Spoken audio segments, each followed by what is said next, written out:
నమస్కారం ప్రజలారా, మా యూట్యూబ్ ఛానల్. నా పేరు రాజు. ఉత్తరాంధ్ర వైభోగం అండి. భోగాపురం ఎయిర్పోర్టు ఉత్తరాంధ్ర ప్రజలకు చాలా ఉపయోగంగా ఉంటుంది. ఎందుకంటే శ్రీకాకుళం జిల్లాలో ఈ భోగాపురం ఎయిర్పోర్ట్ రావడం చాలా మంచి పని అయింది. ఎందుకంటే అందరి చూపు కూడా భోగాపురం వైపే. 8 ఏళ్ల క్రితం భోగాపురం పరిధిలోని ప్రధాని రహదారి సమీపంలో ఉండి భూముల ఎకరం 60 లక్షల రూపాయలు ఉండేదండి. ఆ ధర పలికేవి. ప్రస్తుతం బహిరంగ మార్కెట్లో 6 కోట్లు పలుకుతున్నాయి. చూడండి, 8 ఏళ్ల క్రితం 60 లక్షలు ఉన్న భూమి ఈరోజు 6 కోట్లు పలుకుతున్నాయి. రెసిడెన్షియల్ కంటే వ్యాపార అవసరాల కోసం భూములను డిమాండ్ పెరిగింది. భోగాపురం పరిధిలో 90% భూములకు లేఅవుట్లుగా మార్చేశారు. విల్లాలు, టౌన్షిప్లు కట్టడానికి ప్రముఖ స్థిరాస్తి వ్యాపార సంస్థలు పోటీ పడుతున్నాయి. జిఎంఆర్ సంస్థ సైతం భోగాపురం వద్ద సొంత భూముల్లో టౌన్షిప్ను ప్రారంభిస్తుంది.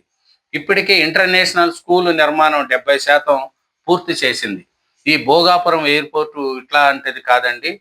ఎందుకంటే చాలా ఈ భోగాపురం ఎయిర్పోర్టు విపరీతంగా రావడం అక్కడ ప్రజల్లో కూడా విపరీతంగా పెరిగింది.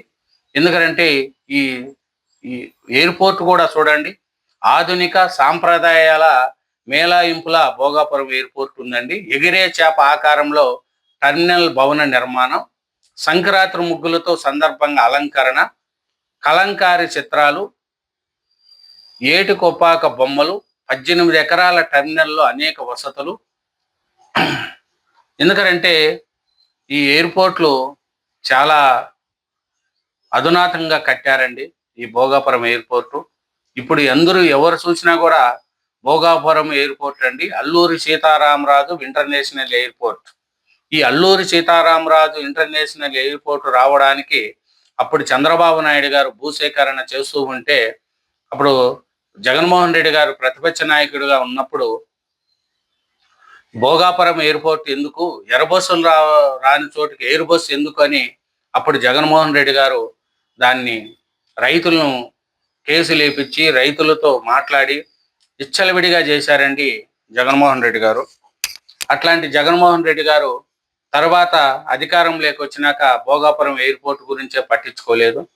మళ్ళీ చంద్రబాబు నాయుడు గారు కూటమి ప్రభుత్వం వచ్చిన తర్వాత తక్కువ కాలంలోనే, సంవత్సరంలోనే భోగాపురం ఎయిర్పోర్ట్ను డెవలప్ చేసి అభివృద్ధి చేసి ఆగస్టు 1వ తారీఖున ప్రధానమంత్రి నరేంద్ర మోడీ గారి చేతుల మీదుగా దాన్ని ఓపెనింగ్ కూడా చేపిస్తున్నారు. ఇప్పుడు జగన్మోహన్ రెడ్డి గారు ఏం చెప్తున్నారంటే, అంతర్జాతీయ విమానాశ్రయం రావడానికి మాదే కారణం. జగన్మోహన్ రెడ్డి గారి దగ్గరుండి భూములన్నీ చేపించాడు, అన్నీ ఏం చేశాడు. ఈ బుద్ధి చంద్రబాబు నాయుడు గారు నేను చేసినా అని జగన్మోహన్ రెడ్డి గారు చేసింది కూడా చెప్పుకుంటున్నారని వైఎస్ఆర్సీపీ వాళ్ళు చెప్తున్నారు. మళ్ళీ 5 సంవత్సరాలు అధికారంలో ఉన్నప్పుడు ఎందుకు ఎయిర్పోర్ట్ ఓపెన్ చేయలేదు, ఎందుకు ఎయిర్పోర్ట్ నిర్మాణం చేయలేదు, అది ప్రజలు చెప్తారు. మీరు చెప్పుకుంటా పోతే ఏం ఉండదండి. కాబట్టి చంద్రబాబు నాయుడు గారు అధికారంలోకి వచ్చిన తర్వాత భోగాపురం ఎయిర్పోర్ట్ను ఒక ప్రపంచ దేశం దృష్టి అంతా మళ్ళించే విధంగా ఈ భోగాపురం ఎయిర్పోర్ట్ను ఏర్పాటు చేశారండి. దీంట్లో రామ్మోహన్ నాయుడు గారి యొక్క పాత్ర చాలా ఉంది. అట్లాగే నరేంద్ర మోడీ గారి పాత్ర కూడా చాలా బాగుంది. ఎందుకంటే వాళ్ళు నిధులు ఇవ్వడం, పర్మిషన్లు ఇవ్వడం, ఇమీడియట్గా భోగాపురం ఎయిర్పోర్టు పటపట కావడం కూడా జరిగిందండి. ఇట్లాంటి భోగాపురం ఎయిర్పోర్టు రెడీ కావడం కూడా చాలా మంచిది.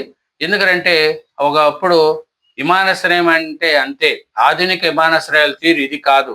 ఎయిర్పోర్ట్కి వెళ్ళే దారి ఆహ్లాదంగా ఉండాలి, విశాలమైన పార్కింగ్ స్థలం ఉండాలి, లోపలికి అడుగు పెట్టగానే ఆహా అనిపించాలి. లాంచ్లు, ఎక్సలేటర్లు, ఇల్యుమినేటర్లతో సుఖమయంగా ఉండాలి. ఆధునిక అంగులు, స్థానిక సమృద్ధికి అద్దం పట్టే అలంకారాలు కావాలి. వీటన్నిటికీ భోగాపురం విమానాశ్రయం సొంతం చేసుకునిందండి. లోపల పోతే అలా ఆ భోగాపురం ఎయిర్పోర్ట్ చూడంగానే ఒక రకమైన ఇట్లాంటిదా, ఈ ఎయిర్పోర్ట్ ఇలా ఉందా అనేది కూడా తెలుస్తుందండి. ఎందుకంటే ఈ ఎయిర్పోర్ట్ చూడండి, కోస్తాంధ్రకు తీరని విడదీయరాని బంధం. అటు లోహ ఇహంగాలు, ఇట మృత్య సంపద, ఈ రెండింటిని సమ్మిళితమే ఎగిరే చేప, ఫ్లయింగ్ ఫిష్. భోగాపురంలో ప్రారంభానికి సిద్ధమైన అల్లూరి సీతారామరాజు అంతర్జాతీయ విమానాశ్రయం ఆగస్టు 1వ తారీఖున ప్రధానమంత్రి నరేంద్ర మోడీ గారి చేతుల మీదుగా ఈ భోగాపురం ఎయిర్పోర్టు ఓపెనింగ్ అవుతుందండి. ఇదేమిటంటే అంతర్జాతీయ విమానాశ్రయం. లోపల చూస్తే ఒక ఆహ్లాదకరం. అది ఎలా ఉంది ఏమి అంటే కూడా చాలా బాగుంది. కాబట్టి ప్రధాన పర్యటనకు కూడా భారీ బందోబస్తులు ఏర్పాటు చేశారు. 4 సెక్టార్లుగా భద్రత ఏర్పాట్లు కూడా చేశారు. ఎందుకంటే ఈ భోగాపురం ఎయిర్‌పోర్ట్ చూసుకుంటా పోతే బొబ్బిలి వీణలు, కూచిపూడి నృత్య భంగిమలు, తోలుబొమ్మలాట చిత్రాలు, తిరుమల, శ్రీశైలం ఆలయాలు, లేపాక్షి నంది, మన్యం అందాలు, కొండపల్లి బొమ్మలు ఇలా అన్నీ కూడా ఈ ఎయిర్‌పోర్ట్‌లో మనకు కనిపిస్తాయండి. ఆంధ్రుల సంస్కృతిని చాటి చెప్పేలా ఈ విమానాశ్రయాన్ని తీర్చిదిద్దారు. వీటిలో కొన్ని డిజిటల్ స్క్రీన్ పైన, మరికొన్ని గోడల పైన ప్రత్యక్షమవుతాయి. అట్లాగే ఈ ఆధునిక సాంకేతికతను ఉపయోగించారు ఈ భోగాపురం ఎయిర్‌పోర్ట్. ఇంత అంత కాదు. భోగాపురం ఎయిర్‌పోర్ట్ అంటే ఇది దేశంలోనే ఒక సాంకేతికం ఆధునిక టెక్నాలజీతో ఉపయోగించిన ఎయిర్‌పోర్ట్. ఆంధ్రప్రదేశ్‌లో కూటమి ప్రభుత్వం వచ్చిన తర్వాత భారీ ప్రాజెక్టు ఓపెనింగ్ ఆగస్టు 1వ తారీఖున అవుతుందండి. ఈ Bhogapuram airport Alluri Sitaramaraju international airport. ఈ ఇంటర్నేషనల్ ఎయిర్‌పోర్ట్ కోసం చంద్రబాబు నాయుడు గారు కానీ, లోకేష్ గారు కానీ చాలా కష్టపడ్డారు.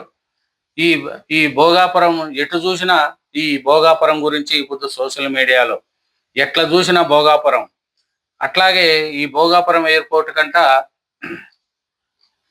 పరిస్థితి చూస్తే విమానాశ్రయానికి వెళ్ళే వారి కోసం ప్రత్యేకంగా బస్ స్టాపులు ఏర్పాటు చేసి అక్కడ వెయిట్ చేయడానికి ఏసీ లాంఛలను కూడా జిఎంఆర్ యాజమాన్యం ఏర్పాటు చేసిందంటే అరగంటకు ఒక బస్సు అంట. విశాఖ నుంచి శ్రీకాకుళం వెళ్ళే బస్సులన్నీ భోగాపురం మీదుగా నిలుతాయి. అయితే భోగాపురం విమానాశ్రయం కోసం ఆర్టీసీ ప్రత్యేకంగా 20 ఎలక్ట్రానిక్ బస్సులను నడుపుతుందంట. అట్లాగే విశాఖపట్నం నుంచి భోగాపురం అంతర్జాతీయ విమానాశ్రయానికి చేరుకోవడానికి చాలా మార్గాలు ఉన్నాయి. నగరం మధ్య నుంచి వెళ్ళాలంటే జాతీయ రహదారి ఒకటే మార్గం. జాతీయ రహదారిలో గాజువాక నుంచి కొమ్మది వరకు 35 కిలోమీటర్ మార్గంలో ప్రతి కిలోమీటర్కు ఒక ట్రాఫిక్ సిగ్నల్ ఉంటుంది. అధునాతన టవర్స్ కానీ, అధునాతన బిల్డింగ్లు కానీ, ఆ లోపల ఎయిర్పోర్ట్ చూస్తే ఇది ఏంది ఎయిర్పోర్టు అని అంటుంది. ఎందుకంటే భోగాపురం ఘనత అంతా నాదే అని జగన్మోహన్ రెడ్డి గారు చెప్తున్నారు. చంద్రబాబు చేసింది ఏమి లేదంట, నేనే చేసినా అని జగన్మోహన్ రెడ్డి గారు చెప్తున్నారండి.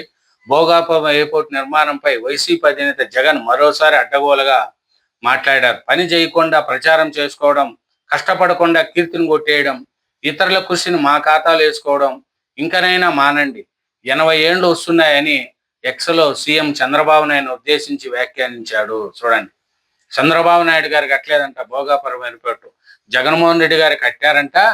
చంద్రబాబు నాయుడు గారు వచ్చి ఓపెన్ చేస్తుంది. చెప్పుకోవడానికన్నా కొంచెం వైసీపీ వాళ్ళకు సిగ్గు ముగ్గు ఉండాల. భోగాపురం ఎయిర్పోర్టు చంద్రబాబు నాయుడు కృషి కాదంట, జగన్మోహన్ రెడ్డి గారి కృషి అంట.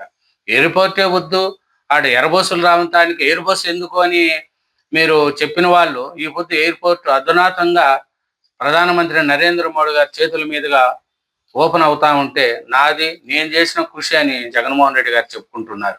మరి ఈ భోగాపురం ఎయిర్పోర్టు ఉత్తరాంధ్ర ప్రజలకు ఒక స్వప్నం అండి.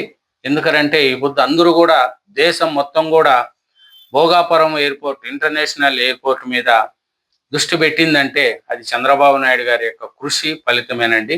ఇదేనండి Alluri Sitaramaraju international airport Bhogapuram airport యొక్క ఆగస్టు 1న మన ప్రధాని నరేంద్ర మోడీ గారి చేతుల మీదుగా ఈ విమానాశ్రయం ప్రారంభోత్సవం జరుగుతుందండి. ప్రధానమంత్రి పర్యటనకు కూడా భారీ బందోబస్తు ఏర్పాటు చేశారు. దీని మీద పోలీసులు చాలా బందోబస్తు చేశారు. ఈ ఎయిర్పోర్టు ఆధునిక సాంకేతికంగా ఉండడంతో దేశ ప్రజలందరూ కూడా దేశం మొత్తం కూడా భోగాపురం ఎయిర్పోర్ట్ వైపు చూస్తుందండి. ఇంకా డైరెక్ట్ సింగపూర్ కావచ్చు, ఎక్కడైనా నుంచి కాదు, భోగాపురం ఎయిర్పోర్ట్ నుంచే ఇంటర్నేషనల్ ఫ్లైట్స్ కూడా మనకు నడుస్తాయండి. కాబట్టి ఈ విమానాశ్రయము చాలా చంద్రబాబు నాయుడు కృషి చాలా ఫలించిందండి.